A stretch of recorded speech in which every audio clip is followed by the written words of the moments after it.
Ladies and gentlemen, do you think James Orengo can actually be impeached successfully from office by the SIAYA MCAs?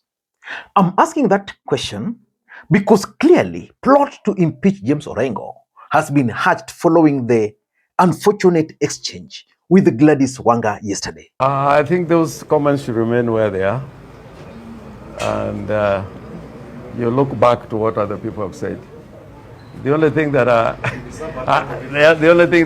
need to say, there's a time when a very senior politician used to talk about Honorable Raila Odinga persistently, that he's uncircumcised, he is not a real man, and the reaction of Prime Minister Raila Odinga in public was, huyu mzee ana shida gani na chombo changu. So take the question back to where it came from. And SIAYA MCAs are right at the center of that plot. I want you members to allow me to whip you to impeach Orengo. Hata kama amebaki na 1 month kwa chair, the constitution allows that he can be impeached. I'm going to collect the signatures for Orengo to be impeached because we can't have a rogue governor in the name of the governor of SIAYA. And for those who've been following the politics of Orengo and the politics of SIAYA and the broad-based government, James Orengo has always been a marked man. But can he be impeached from office? Allow me to take you back to December. In December, the MCAs from SIAYA County paid a courtesy visit to William Ruto in Eldoret. And almost all of them attended that meeting.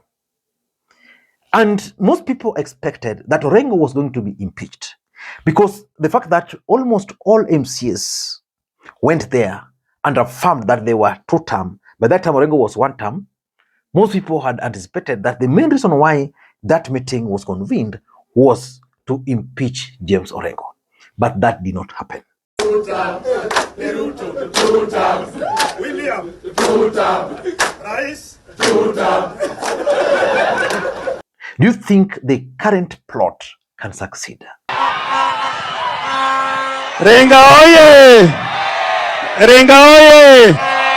Kora awachulumogi! That's exactly what I want to analyze in this video, because for me, I strongly believe that it's going to be very difficult to successfully impeach James Orengo from office.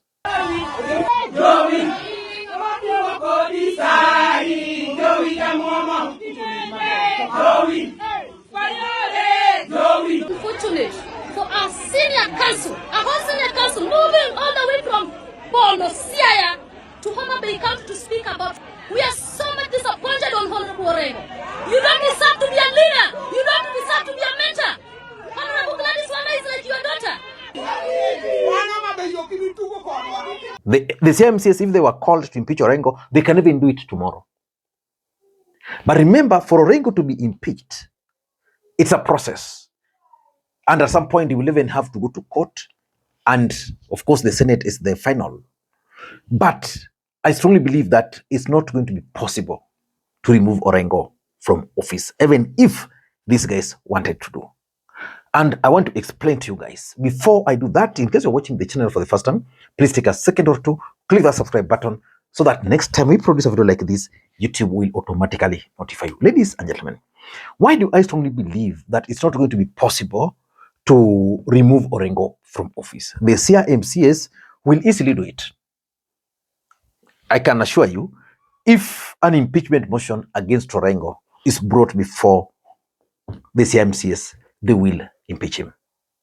Then from there, Orengo will face the Senate.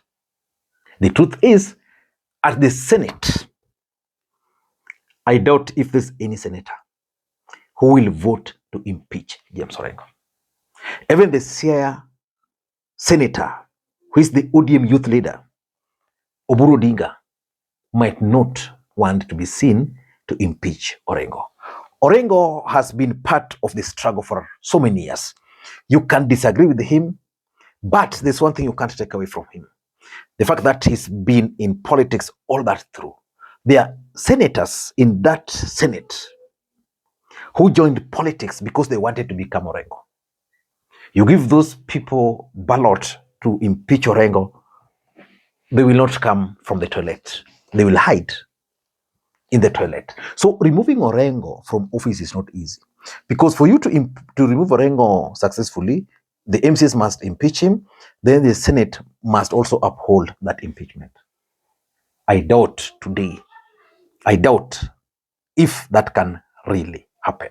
That's number one. Number two, Orengo can also not be impeached because of the 2032 politics, especially the interest in Nyanza. Today, Orengo is fighting with Gladys Wanga. And the response from women across Nyanza castigating Orengo was all over.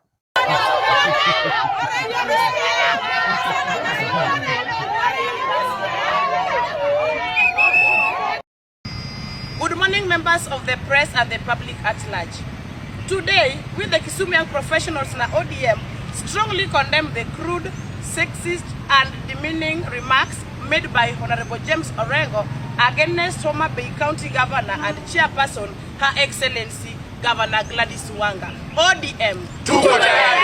Public discourse must be guided by respect, decorum, and the dignity of every office holder. But because of the 2032 politics in Nyanza, that cannot happen. Because the people who don't like Orengo, but they also hate Gladys Wanga. If Orengo is impeached, Gladys Wanga can actually win, politically speaking, because she can take credit for it. But there are people who not want that credit to go to Gladys. In simple words, politics about interest. There are individuals who are looking at 2032 presidential elections. If Orengo is impeached, it would mean Gladys is remaining. But because Orengo is fighting Gladys right now, those people, because there's this maxim that an enemy of your enemy becomes your friend. So Orengo is not becoming their friend, not because they love Orengo, but because of Gladys. So 2032 politics is one of the reasons why Orengo cannot be impeached. The third reason why Orengo cannot be impeached is because of Rigathi Gachagua. William Ruto would not want to create another Rigathi Gachagua. Why is Rigathi Gachagua popular today? Do you think Rigathi Gachagua would have been popular, even in that Mount Kenya, if he was a loyal deputy president to William Ruto? Who cared about Rigathi Gachagua before he was impeached?